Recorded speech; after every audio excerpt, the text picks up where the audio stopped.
Wrestling Warriors, Paris became the battlefield where the tribal chief Roman Reigns faced one of the biggest, strongest monsters in WWE today, Bronson Reed. But what unfolded inside and after that match was pure chaos, shocking the entire WWE universe. Roman fought like a warrior, but what happened after the bell might just be the beginning of his darkest downfall. Stay tuned, because this story is way bigger than just a match. It's about betrayal, payback, and the future of the Bloodline itself. Clash in Paris wasn't just another premium live event, it was historic. The crowd inside Paris La Défense Arena was electric, chanting for Roman, booing for Reed, and waiting for that epic showdown. Bronson Reed, the Oscilla, has been a wrecking machine for months, destroying anyone in his path. Roman, meanwhile, came in with the weight of the world on his shoulders, still the tribal chief, but more vulnerable than ever. This wasn't just about victory, it was about survival. The match began with Reed dominating. Using his power, he crushed Roman in the corners, hit massive body splashes, and nearly ended it early with a Death Valley driver. For the first time in years, we saw Roman look genuinely rattled. But Reigns isn't called the head of the table for nothing.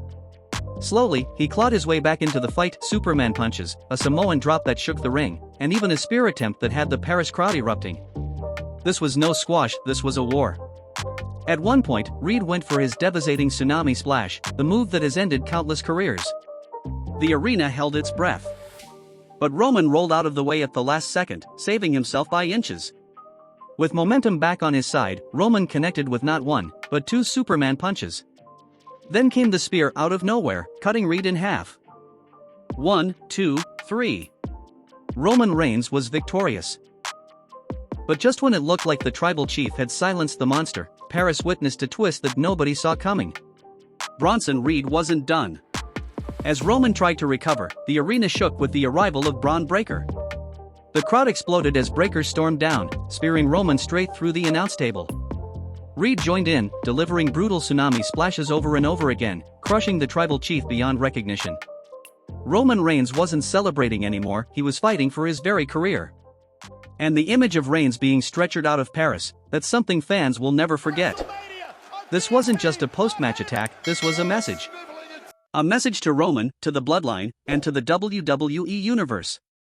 Reed and Breakker might have just formed a deadly alliance, and if Paul Heyman is secretly behind this, it could spell the end of Roman's reign as the head of the table. Remember, every empire falls, and maybe Paris was the moment Roman's empire started to crumble. So I have to ask you, Wrestling Warriors, was this the beginning of Roman's downfall, or will the tribal chief rise even stronger after this brutal ambush? Do you think Bronson Reed and Bron Breakker are the new forces set to dominate WWE? Let me know in the comments, I want to hear your theories. And before you go, don't forget to subscribe to Wrestling News WWE and press the bell icon so you never miss the next, because trust me, this Bloodline story is far from over.